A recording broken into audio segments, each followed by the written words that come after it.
twongeye turatomboye bana b'Imana kuba tugeze kuri Pasika ya Nyagasani. Kristu yazutse singizwa. Ku izina ry'Imana Data n'Umwana na Roho Mutagatifu. Amen. Amahoro bana b'Imana, nimuhumure kandi mugire Pasika nziza. Kristu yazutse, alleluya, alleluya, alleluya. Iki gitaramo cya Pasika tujya kuzirikana gucungurwa kwacu, uko Imana yadukunze ikatwohereza umwana w'ikinege akadupfira. Yezu Kristu wababaye agapfa ariko akazuka. Tuje rero muri iki gitaramo cya Pasika kugira ngo duhimbaze izuka rya Kristu waducunguye. Iki gitaramo cya Pasika kiba kirimo amasomo 9 ariko ntago tuza kuyasoma yose.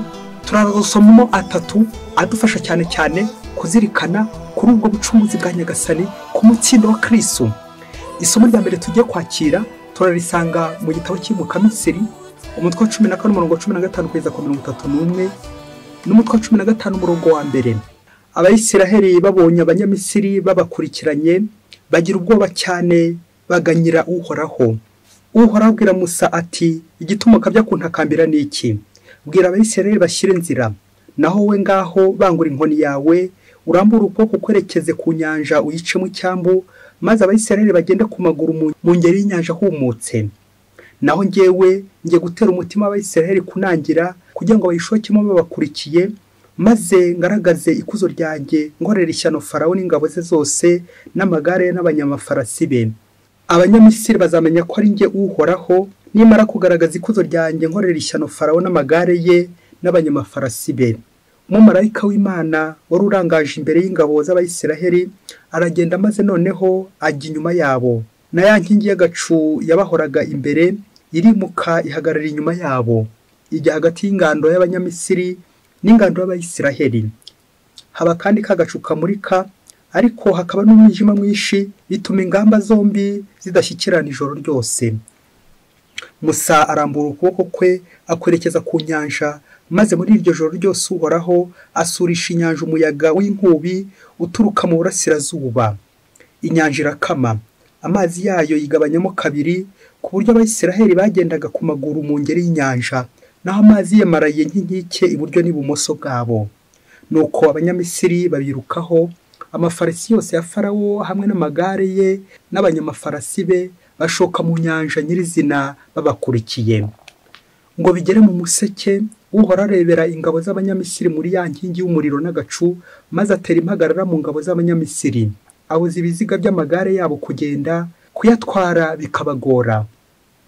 Ubwo Abanyamisiri barabwirana bati, nimuze duhunge Abayisiraheli, kuko Uhoraho arwana mu kigwi cyabo yibasiye Misiri. Nuko Uhoraho abwira Musa ati, rambura ukuboko kwawe werekeze ku nyanja, kugira ngo amazi agaruke yibumbire hejuru y'Abanyamisiri, hejuru y'amagare yabo n'amafarasi yabo. Musa rero arambura ukuboko kwe akwerekeza ku nyanja, maze izuba rigiye kurasa, amazi agaruka mu mwanya yarasanzwemo. Abanyamisiri bakubana bayahunga, ariko Uhoraho yararika Abanyamisiri mu ngeri y'inyanja. Amazi asubiranye atwikira amagare n'abanyamafarasi n'izindi ngabo zose za Farawo zari zashose mu nyanja zikurikiranye Abayisiraheli. Ntihajya n'umucika ku icumu. Nyamara Abayisiraheli bo bari banyuriye mu nyanja nyirizina humutse, amazi yemaraye nk'inkiki iburyo n'ibumoso bwabo. Nuko uwo munsi Uhoraho akiza Abayisiraheli igitero cy'Abanyamisiri. Maze Abayisiraheli babona ku nkombe y'inyanja Abanyamisiri babaye imirambo. Abayisiraheli babona ukuntu Uhoraho yatsembesheje Abanyamisiri ububasha bukomeye. Maze imbaga yose itangira gutinya Uhoraho, yemera Uhoraho na Musa umugaragu we. Nuko Musa hamwe n'Abayisiraheli baririmbira Uhoraho indirimbo bavuga bati, ndaririmbira Uhoraho kuko yisesoyeho ikuzo, ifarasi n'irwaniraho biroshye mu nyanja. Uhoraho n'imbaraga zanjye niwe ndirimba, niwe wankijije, niwe Mana yanjye reka musingize, niwe Imana Data reka mushimagize. Uhoraho niwe ntwari ku rugamba, izina rye n'Uhoraho. Amagare ya Farawo hamwe n'ingabo ze yabiroshye mu nyanja, abanyamafarasi be bimena bamirwa n'inyanja y'urufunzo. Ibizenga by'ikuzimu birabatwikira, birigita mu mazi kuzimu boshye ibuye. Uhoraho indyo yawe irangwa n'ububasha, indyo yawe Uhoraho yajanjaguye umwanzi. Wabyukije umuyaga wawe, maze inyanja irabatwikira. Uhoraho, mbese nihe Mana yahwana nawe? Nihe ihwanye nawe?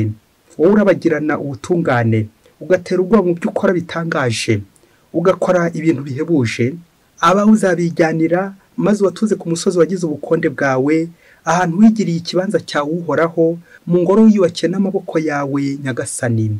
Isomo rya kabiri ni ry'umwara wa Pawulo mutagatifu yandikiye Abanyaroma, umutwe wa 6 umurongo wa 3 kugeza ku 11. Bavandimwe, ntimuzi ko twebwe twese ababatijwe muri Kristu Yezu ari mu rupfu rwe twabatirijwemo? Koko rero ku bw'abatisimu twahambanywe nawe mu rupfu rwe, kugira ngo Kristu yazuwe mu bapfuye n'ikuzo rya Data, bityo natwe tugendere mu bugingo bushya. Niba koko twarabaye umwe nawe dusangira urupfu rwe, niko bizagenda no mwizuka. Tumenye neza ko umuntu w'igisazira twariwe kera yabambanywe nawe, kugira ngo umubiri w'icyaha utsiratsizwe, bityo twe kuzongera ukundi kuba abagaragu b'icyaha, kuko upfuye abahanaguwe w'icyaha. Niba rero twarapfanye na Kristu, twemera ko nanone tuzabaho hamwe nawe. Tuzi ko Kristu yazutse mu bapfuye, akaba atazongera gupfa ukundi, urupfu rukaba rutakimufiteho ububasha. Kuko igihe apfuye, yapfuye ku cyaha rimwe rizima, naho kuba ariho abereyeho Imana. Bityo namwe mumenyereho ubwanyu ko mwapfuye, bityo namwe mumenye ko ubwanyu mwapfuye ku cyaha, mukaba mubereyeho Imana muri Kristu Yezu. Iryo ni ijambo ry'Imana. Nyagasani Yezu nabane namwe. Amagambo mu ivanjiri ntagatifu yanditswe na Matayo, umutwe wa 28 umurongo wa 1 kugeza ku 10. Isabato irangiye, ku wa mbere wayo mu museso, Mariya Madalena na Mariya wundi bazindukira kumva. Ubwo isi ihinda umushyitsi mwinshi. Umumarayika wa Nyagasani amanuka mu ijoro aregera, ahira ikibuye aryicara hejuru. Yari ameze nk'umurabyo, umwambaro wererana nk'urubura, abarinzi bamurabutswe bakuka umutima, bamera nk'abapfuye. Ariko wa mumarayika araterura, abwira abagore ati, mwebweho mwitinya, nzi ko mushaka Yezu wabambwe ku musaraba. Ntari hano, yazutse nk'uko yari yarabivuze. Nimuze mwirebera aho yararambitse. None rero nimugende mwihuta, mubwira abigishwa be ko yazutse, kandi ko agiye kubatanga mu Galileya. Niho muzamubonera. Ngibyo nari mfite kubabwira. Ubwo abagore bava kumva afite ubwoba buvanze n'ibyishimo byinshi, bihutira kubwira abigishwa b'iyo nkuru. Nibwo Yezu ahuye nabo ati, nimugire amahoro. Baramwegera bahobera ibirenge bye bamupfukamye imbere. Nuko Yezu arababwira ati, mwitinya, ahubwo nimugende mubwira abavandimwe banjye bajye mu Galileya, niho bazambonera. Iyo ni ivanjiri ntagatifu.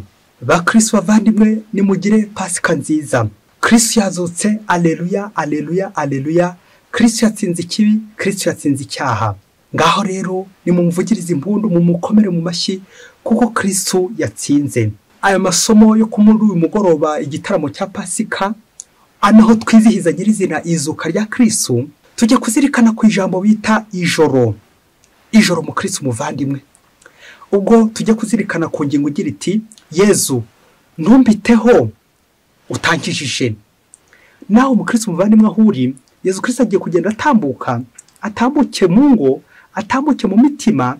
Nawe wamanitse naringiye kuvuga amaraso ku muryango wawe, kugira ngo Yezu Kristu natambuka amenye ko uri aho ngaho umutegereje, maze umubwire uti, Yezu ntuntambukeho utankijije, ntutambuke kuri inzu yanjye utankijije, ntutambuke ku mugaragu wawe utamukijije, ntutambuke mu mutima wanjye utankijije. Yezu ntumpiteho utankijije, Yezu ntumpiteho. Ngiri rero ijoro koko iyo utitonze Yezu ashobora kugutambukaho nyine ntakubone, kuko nyine nta kimenyetso muhaye. Yezu ntumpiteho, Yezu ntumpiteho utankijije. Turazirikana ko Pasika bivuga guhita, ukava mu mwijima ujya mu rumuri, ukava mu cyaha ugana ubutungane. Ngiyo Pasika, Pasaha, gutambuka guhita. Tukazirikana mbere na mbere nyine ko ari Pasika nyine Nyagasani koko nawe agiye gutambuka. Bavuga ko mu ijoro ariho Imana ishyira concentration mu burinzi bwayo, kuko Imana nyine iraturinda nkuko umushumba arinda ubushyo bwe. Kubera iki Imana mu ijoro ariho igira concentration? Bavuga ko Imana impamvu mu ijoro ariho yongera concentration, ariho yongera uburinzi ku bantu we nanjye turimo, nuko mu ijoro ariho abantu bakora ibyaha. Mu ijoro niho abantu bajya mu icuraburindi, mu ijoro koko niho abantu bajya mu mwijima, umwijima w'icyaha. Dutangazwa nuko abantu tumenyereye yuko iyo tujya gukora icyaha n'ahatari umwijima tugerageza kubanza guhashyira umwijima, naho nyine hakumanywa dushobora gukinga inzugi, tugakinga amadirishya, tugashyiraho za rido zose tukazimariraho kugira ngo tugire gute icuraburindi rize kuboneka ngo umwijima uboneke aho ngaho, maze ubone kwiyahura mu byaha, kwivuruguta mu byaha, kubera ko ntawe ukubona. Ngiri ijoro aho ngaho Imana iri guhaveya, aho ngaho Imana iri guhacunga, kuko kamera y'Imana imeze itya iri gukureba 24 kuri 24, kamera y'Imana iri gukora igukubona. Wahungira Imana hehe? Imana wayihungira hehe? Ariko twebwe icyacu nyine iryo joro kuko dukomeza kuba ikijoro iwacu umwijima, ariko ni hahandi Imana n'ubundi ikomeza kugenda igucunga, atari kugira ngo igucungishe, ahubwo igira ngo igucungure. Ibyaha byinshi abantu benshi babikora nijoro. Iyo bagiye gusambana basambana nijoro, kwiba ubusambo bukorwa nijoro ntawe ukubona, ubusinzi bukorwa nijoro. Yewe iyo ubonye umuntu wasinze ku manywa uko biri kose ubona nyine ari inkunguzi, uwo ntabwo azisazira nyine, kuko abenshi nyine basinda nijoro, minuit local ugasinda nijoro, nuko rero ukaza gutaha uri guserebeka. Ngibyo byaha ingeso mbi nyinshi cyane dukorera mu mwijima. Ijoro mu Kristu muvandimwe, nawe uze kubwira Yezu ku byaha ufite, ibyo cyane cyane umaze iminsi ukora nijoro, ubwireze uti Yezu ntumpiteho utanguye muri uyu mwijima, ntumpiteho utankijije, Yezu nanjye ntumpiteho. Concentration y'Imana nyine iba hehe? Iba mu ijoro, kuko mu ijoro niho hari ikibazo kiremereye cyane. Muzarebe n'umuntu wese ucunga abacungizamu akenshi bakunze kuba nyine maso, bakagombye kuba maso nijoro, uko nijoro nyine niho abajura baza, nijoro niho abanzi baza. Ngabo abasirikare bari ku irondo, abanyamutekano benshi, kuko nyine abanzi benshi bakunze kuza nijoro, aba contre 6 inyeshyamba n'abandi bose bagenda nijoro. Tuzirikana cyane cyane muri iki gihe cy'igisibo, cyane cyane cy'umwero gitagatifu, tunazirikana ko Yuda yagiye nijoro kugira gute kugambanira Yezu. Ijoro mu Kristu muvandimwe, ijoro ni ikintu kibi cyane. Ndakwifuriza gutagenda nijoro, ariko gutagenda nijoro mvuga no kudakora icyaha, no kudacumura, no kumenya ko n'Imana muri iryo joro guhamurika, kuko niho concentration y'Imana ibiri mu ijoro. Nyagasani arahacunga kugira ngo agire gutagucungure. Ngana amasomo twazirikanye muri iki gitaramo cya misa, ya masomo cyane nk'uko twabivuze adufasha cyane cyane kuzirikana urugendo abayisirayeli bakoze bajya hehe, bajya mu gihugu cy'isezerano, igihugu cya Kanahani, pour la libération, kugira ngo bacungurwe, babohorwe ku ngo y'ubucakara bwa Farawo, umwami wa Misiri bakandamije, abagejeje habi cyane, bameze nabi. None Nyagasani koko yohereje umuhanuzi wayo Musa kugira ngo agere gutabavane mu Misiri, abageze hehe, abajyane mu gihugu cy'isezerano, igihugu cya Kanahani, aho bazigenga. Kwigenga no kuburi kumwe n'Imana. Kwigenga ntabwo ari kubikigenga, ahubwo no kuburi kumwe n'Imana. C'est ça la libération, la liberté. Nguko rero turi guhimbaza muri iri joro la libération, la liberté, ugucungurwa kw'abana b'Imana, ubwigenge bw'abana b'Imana, kwigenga muri Kristu. Ubwigenge no gukora icyiza, no kuva mu cyaho ujya mu butungane. Ngiri rya joro ngomba kuva mu mwijima, ibikorwa by'icuraburindi, ngagana urumuri, ngakora neza. Nguko rero gukora neza no guhunga nyine ijoro.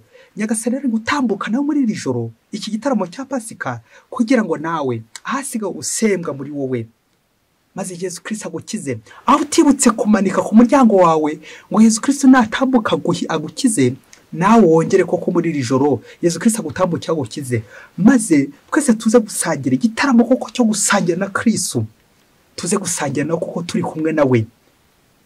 Ngiye Pasika y'Abisiraheli bava mu Misiri bajya hehe, bajya mu gihugu cy'isezerano. Amaraso y'intama amanitse ku nkomanizo z'imiryango yabo, akerekeza ku maraso ya Kristu yameneye ku musaraba ku wa gatanu mutagatifu ko twabizirikanye, maze koko amaraso akaba yaducunguye, amaraso y'umukiro, amaraso ya Yezu Kristu. Niyo turi guhimbaza uyu mwanya ko natwe Yezu Kristu icyo kimenyetso gishyira ku nzugi zacu akatwitangira kugira ngo dukire tuve mu cyaha. Amaraso y'intama ni ikimenyetso ko Imana iza kubona, bityo ikaza gutambuka iwawe ntiguhiteho.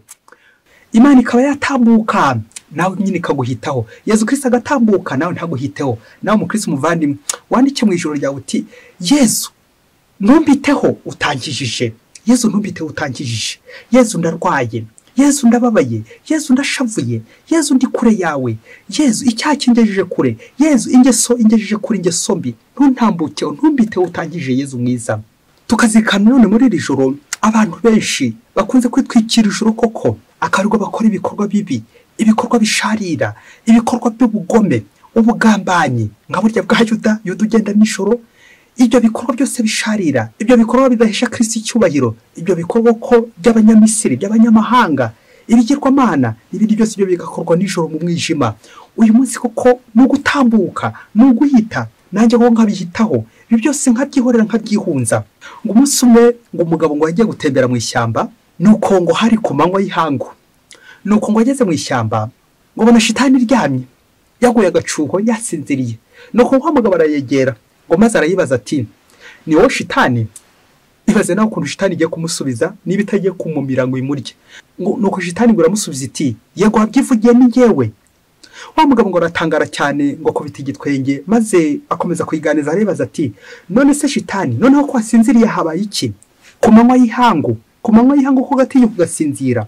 Nuko ngo shitani ngo iramusubiza iti umva rero, abantu babaye abana beza basigaye bakora imirimo yanjye, basigaye bankorera ibyo nakagombye gukora. Niyo mpamvu nyine nanjye mba ndi kwitora gatotsi ahangaha nyine ku manywa, ariko ncunze ko ku mugoroba tuza gushyira hamwe n'abantu bari bambereye mu mirimo, ubundi tugashyira hamwe. Nuko rero nijoro tugakaza irondo, nuko rero nijoro kuko ngakora, kuko nijoro ntabwo nanjye nsinzira gusa ku manywa. Nsinzira ku manywa kubera ko hari abantu koko bahambereye bari kunkorera imirimo nyine nakagombye gukora ku manywa. Sinjye wahera, hahera shitani uri mu ishyamba. Bakristo bavandimwe, Yezu Kristu akozwe. Nguko abantu benshi urimo nanjye ndimo, abakristo abenshi dukorera Imana ku manywa, tukaririmba, tugahanika ibisingizo, tukajya mu masengero, ibisingizo ni byose, tukajya muri korari, tukajya mu misa. Aho ngaho ni ku manywa, tukaririmbira Imana, tugakorera Imana, abakozi b'Imana ku manywa. Ariko tukaza guhindukira nijoro tukaba abakozi ba shitani hehe nijoro. Ngiri rya joro mu Kristu muvandimwe, ngiri rya joro shitani koko nawe abacunze. Ariko niba uri umukristo koko w'indani, niba uri umukristo koko Yezu Kristu nawe agiye gutambuka iwawe, umenye ko shitani itarusha Imana amaboko. Yego ntiturageraho shitani itatera ibuye, ariko se nanone tugomba nanone kwishingikiriza Imana, tugomba nanone kwiringira Imana. Nibyo Evanjiri uyu munsi tubwira iti mwitinya kuko Yezu Kristu nyine yazutse. Mwitinya umwanzi Sekibi, mwitinya shitani kuko Yezu Kristu yamutsinze. No muri iryo joro Imana igomba gutambukamo nawe maze koko igukize. Nuko nawe uze kureba ibikorwa byose ukora ku manywa uri kwiyerurutsa, ati ni mumbone, ukajya gufasha nyine, ugafasha abakene, ukitangira ibikorwa by'urukundo ku manywa gusa. Ariko nijoro ukaza guhindukira ukajya mu ngeso mbi z'urukozasoni ukazikora nijoro. We uburayi ukabukora nijoro, sinakubwira ku rwego mpuzamahanga nkaho uri mu Misiri.